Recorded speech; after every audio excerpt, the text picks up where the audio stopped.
Salute on a week around Lesotho. Yes, and without your continuous follow-up of whether it's going to happen or not, eventually we forced it through. Even though both of us have a lot of things to do at home, and I'm glad we did it. Thank you, Tinas. No, thank you. I'm very happy about what happened, what we did, what we achieved. There's a few learning curves, I think. Well, definitely for me, there was a couple of moments. In many moments, yes. But let's start here. When we arrived in Clarence, that first night in Golden Gate, in the Glenrhiannon camp, when we had to pitch camp, like we planned that we're going to do every night. Well, I actually enjoyed the camping. It was great for me. It was good. But what I realized, it takes time. You know, the next morning, we didn't hang around really, and still we only got away 9 o'clock in the morning. Yes. That's deep into the day already, actually. Considering the rest of the week, we could easily start 7:30, 8 o'clock, hour and a half earlier, with, you know, just by not having to pitch up camp or pick up camp. Yeah, I think in hindsight, I think you can only camp when you have a lot of time at hand and you move at a leisurely pace. Because if the second day when we left for the real trip, when we started, that evening we were so tired, then to pitch camp and then to break up the next morning makes it very difficult. And I think it's time consuming. And it makes it heavy with all the kit, the sleeping bag and the kettles and the gas stoves and the tent. And we saw that anywhere around Lesotho you can get accommodation. Easy accommodation, easy enough, affordable.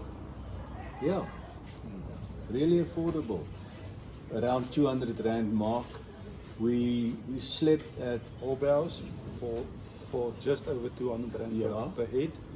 Then we slept in Lady Grey for 200 Rand a head in the hotel. In the hotel, Very, very good accommodation.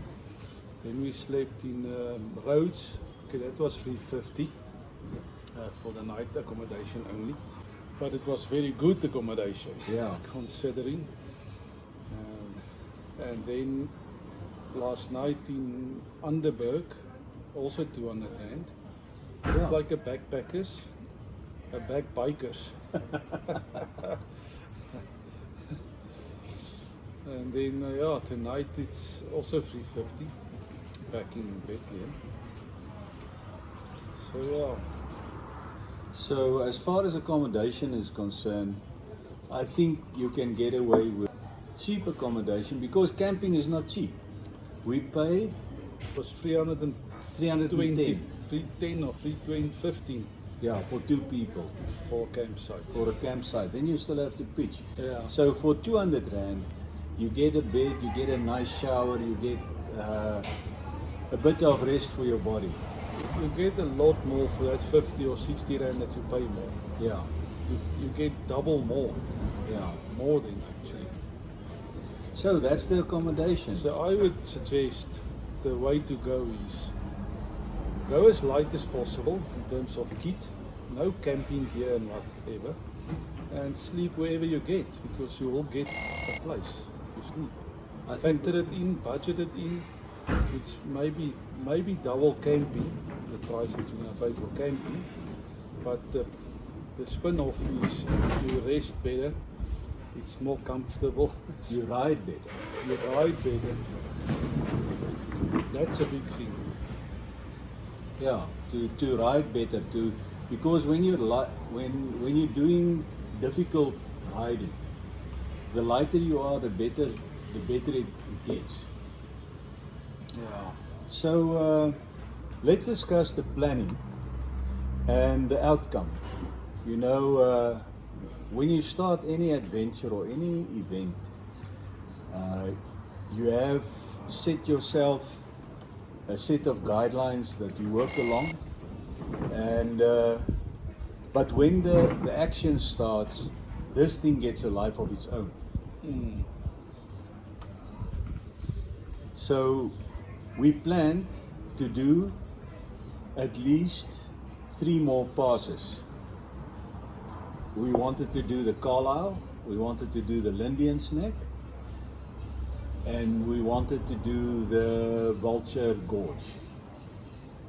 Those 3 were all in the plan, and we wanted to do Sani Pass. Now, in the end, it did not pan out that way. I think reality was that there's only so many hours in a day, and it took longer than I think anticipated to ride difficult gravel passes, roads, tracks. In the first day, when we kicked off with that very technical, 4x4 trail from the Lesotho border back to Golden Gate, that sort of, showed us, or gave us a good indication of how much time it takes to ride a difficult track. So yeah, that's the reality, which you cannot plan before the time if you haven't done it before. And I haven't done it before. This was a first for me.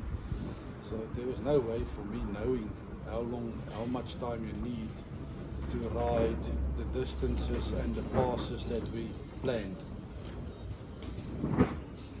So if you are a very experienced and skilled and fit rider, then you can do it. I don't see any reason why not. But for us, we are rookies. There was so many aspects of riding that we had to just get acquainted with, to go along the trials, that we and maybe that's why it took so long, and we got tired. No, I'm speaking about myself now. I got very tired, and so that's another thing, Dennis. Rather do it sooner than later. In your life, that is. In your life, yeah. Or make sure you're very fit. But okay, it will differ from person to person. But yes, earlier in life, age has got its advantages. Definitely. Or disadvantages. Yeah, and if, say for instance, we got at roads and it started to rain, 25 millimeters is enough to make all the passes in the area very, very difficult with a motorcycle. Dangerous even. Yeah, plan, keep that into consideration. Well, we did it now on the shoulder of the season. This is April, so it's perhaps early winter already, very late summer. So, well, let's call it mid-autumn. And the idea was that the risk of rain is low and it's not cold yet, so that you have to pack that extra kit for either cold or wet weather. Yeah. So that worked out very well for us. We planned that to a T. Even on the last day, a cold front moved through, so it became very windy and gusty on the road, and which also takes its toll. You have to counter the whole time, and you have to keep concentrating. But we had it good. Yeah. It was grace. It was grace. I think the good Lord knew Our weaknesses. He knew our weaknesses, and he knew how we wanted to do this trip, and it just worked out fine. We are very grateful for that, actually. So the pinnacle of the trip was actually Sani Pass.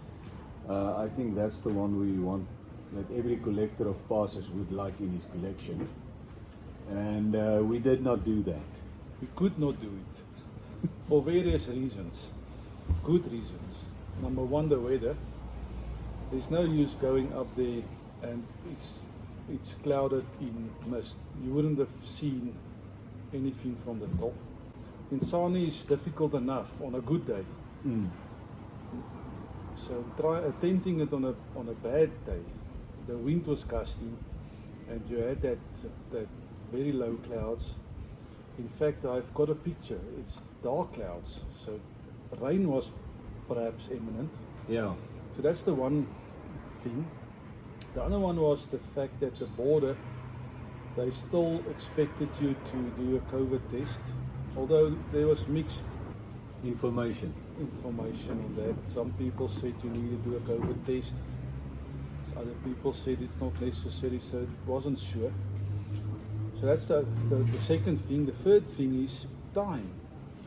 Now, if we wanted to do Sani, that is a whole day event.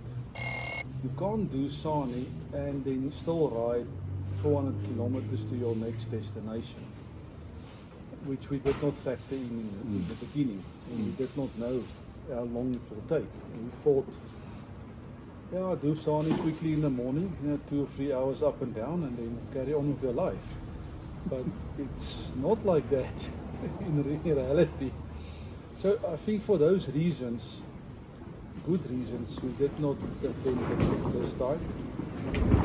It doesn't mean I don't want to come back and still do it. But I will have to plan it differently. You need to go there for that reason, just about.